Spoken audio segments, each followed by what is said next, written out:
చంద్రబాబుకు అసలు రాజమండ్రిలో జరుగుతున్న అభివృద్ధి గురించి తెలుసా అని ప్రశ్నించారు రాజమండ్రి ఎంపీ మార్గాని భరత్. 2 నెలల పాటు రాజమండ్రి జైల్లో ఉన్నావు కదా, కిటికీ నుంచైనా కనీసం రాజమండ్రి అభివృద్ధిని చూడలేదా అని ప్రశ్నించారు. దమ్ముంటే లోకేష్ను తనపై నిలబెట్టి గెలిపించుకోవాలని సవాల్ విసిరారు. తనపై వ్యక్తిగత కామెంట్లు చేసే అర్హత ఆయనకు లేదన్నారు రాజమండ్రి ఎంపీ.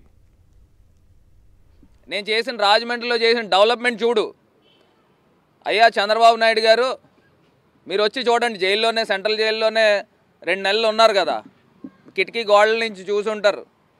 ఆ సెంట్రల్ జైల్ రోడ్డు నాకు తెలిసి హైదరాబాద్, మీరు నివసించే హైదరాబాద్లో కూడా అలాంటి రోడ్డు లేదు.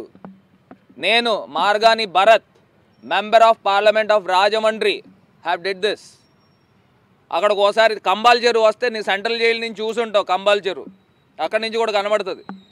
ఆ లైటింగ్ కానీ, లేజర్ షోస్ కానీ లూంబినీ పార్క్ కన్నా నెక్స్ట్ లెవెల్లో. బోత్ తెలుగు స్టేట్స్ చూసుకో ఛాలెంజ్. నేను చేశా.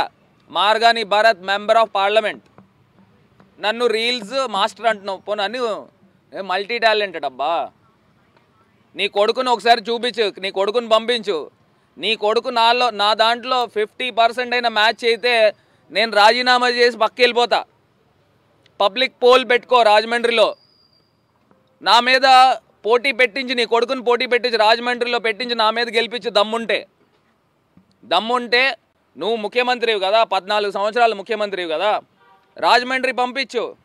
నీ కొడుకు కూడా ఆల్మోస్ట్ 1 నెల 2 నెలలు అటు ఇటు తిరిగాడు కదా, రాజమండ్రిలో పోటీ పెట్టచ్చు.